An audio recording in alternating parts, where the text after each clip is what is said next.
Alright, welcome back. So today we got a little different take. We're going to be doing a knot testing, and primarily we're going to start with loop knots.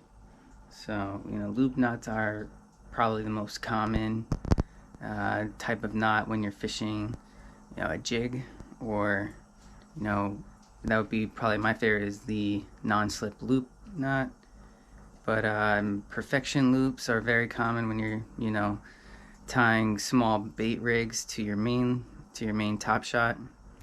And I think the other one would probably be the dropper loop.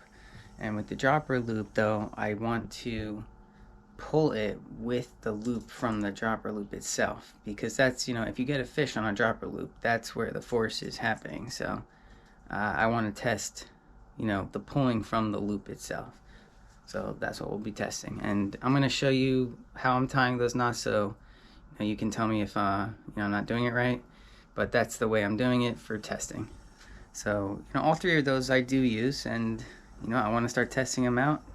And to start, we're only going to test it with fluorocarbon. So we're going to see what fluorocarbon does with loop knots, and then we'll go from there and we'll see how mono compares. Alright, so let me show you what I made so that we can test these lines. I pretty much found an old Penn conventional reel that I had, and I epoxied it to a number 10 rebar, and then also mechanically fastened it with some clips there, screwed them into a 2x6 on the bottom. I just held the rebar in place there with some construction adhesive. And then, as you can see, I painted the back of this blue so that it could show up a little bit better.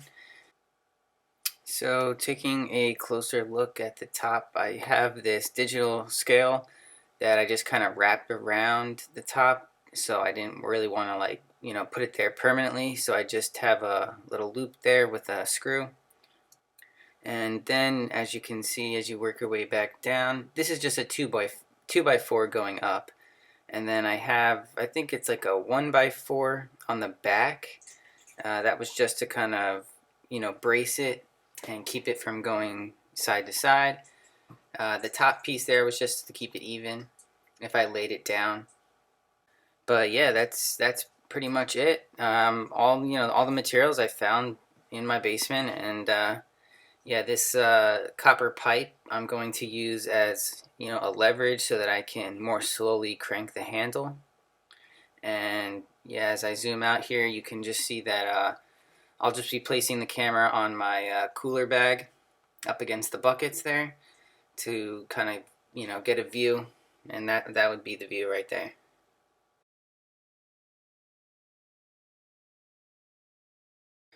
And here is how I tie the perfection loop. So you're first going to start with just a simple overhand loop. Then we'll take the tag end and loop one more time and pinch it with your thumb and middle finger. Then one more time in between those two loops, and then pull the middle loop through the bigger loop, the first loop that you made.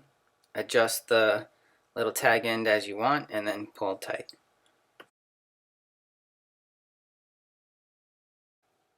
And here's just a different angle.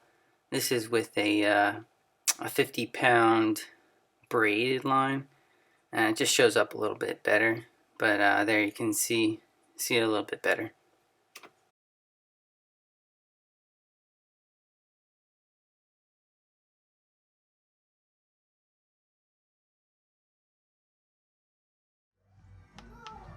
So this video is actually only going to be the perfection loop, and you're just gonna have to wait for part 2 and 3 of the loop test knots to see the non-slip loop and the dropper loop test. And I'm not going to speed up any of these clips so that you can see just how slowly I'm trying to pull this. I don't have any fancy mechanical or electric pull that pulls it at an exact rate, but this is, as good as I could get. And I did notice that if you do pull it too fast, or you have like a strong surge of a pull, it does break a little quicker. Another thing I noticed is how there's a fair amount of stretch in fluorocarbon. You'll see here sometimes when I pause pulling it tightly, the numbers actually go back down, and that's because the fluorocarbon's actually stretching.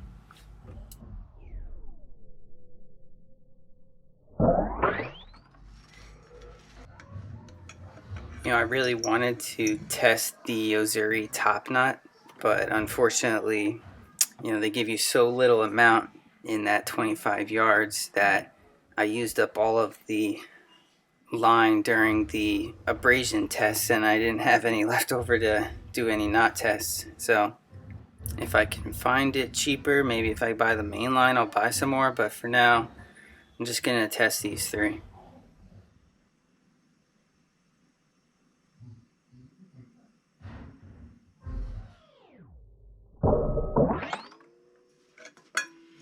Vanish. I know there's a fair amount of knot testing, videos and data out there, and it's pretty well known that fluorocarbon doesn't have the same knot strength as monofilament. But what's nice about doing the testing yourself is not only do you get to test the knots that you use, but you also test the knots, the actual knots that you tie. So, it really gets to show you maybe you're tying something wrong, or maybe, a knot that you thought you liked a lot isn't really all that strong. So, it was actually pretty fun doing this, and, getting a little bit better understanding on what type of knots to tie and which ones are the best in certain situations. And we're going to go through a lot. We're going to go through quite a bit. This is just the start.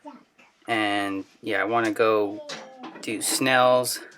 I want to do some showing of the FG knot. And I'm going to pretty much test all the knots that I use.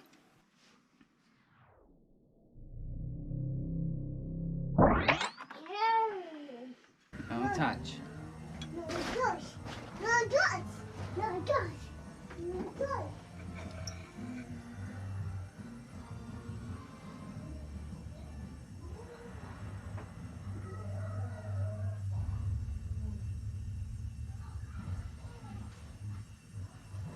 Careful.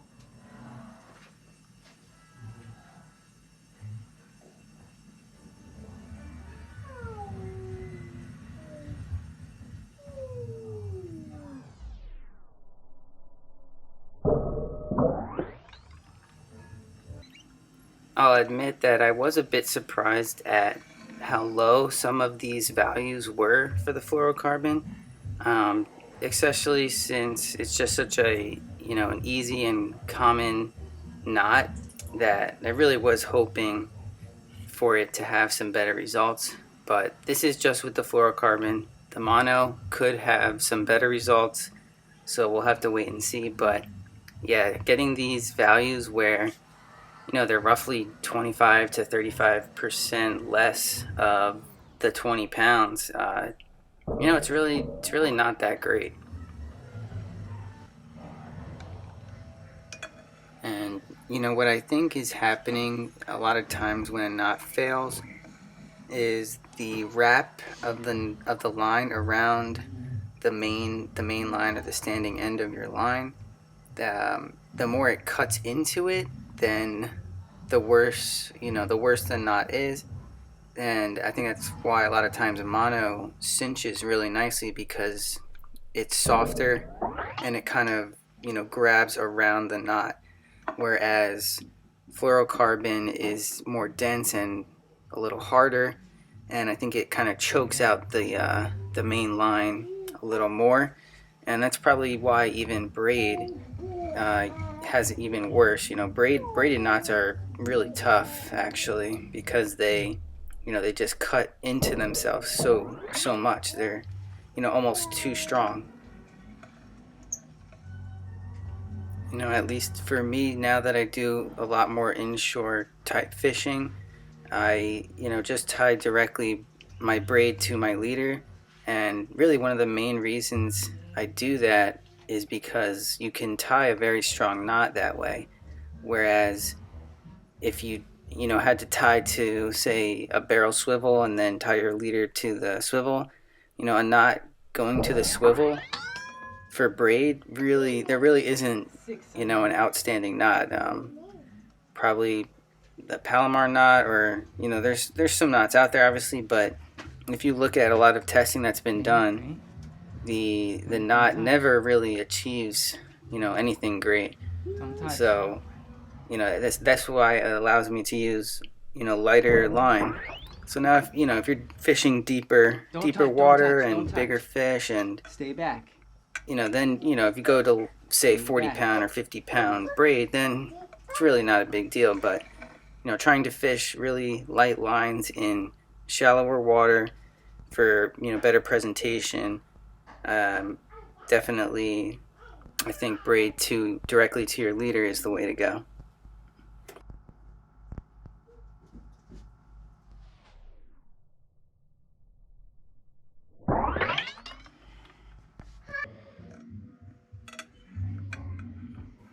So just getting back to perfection loops, I know these are actually not that common in other parts of the world, but if you get a lot of pre-packaged rigs, this is a lot of what the loop knots are on the rigs.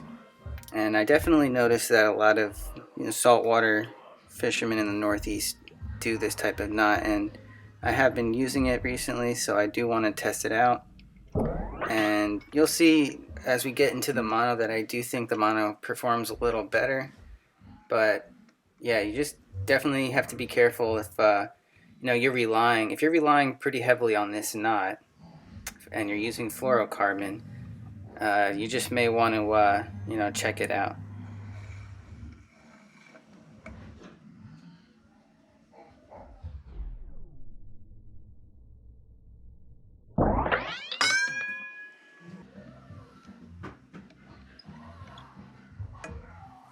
So this will be part 1. I am going to do part 2 and 3 for loop knots on fluorocarbon. And then after that, I'll probably do loop knots with monofilament so we can compare.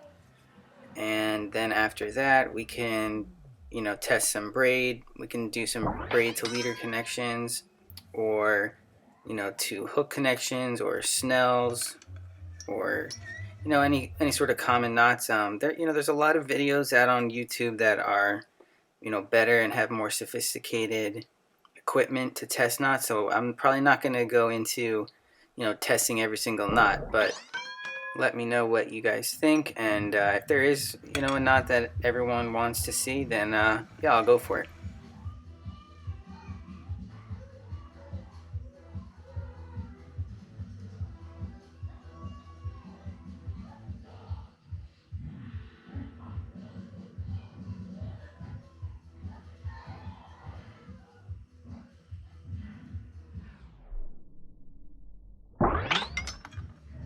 So here's the final result, and yeah, as you can see, Berkeley Vanish with an average of 13.57 did the worst, and the Cigar Blue Label ended up with the best at 14.78.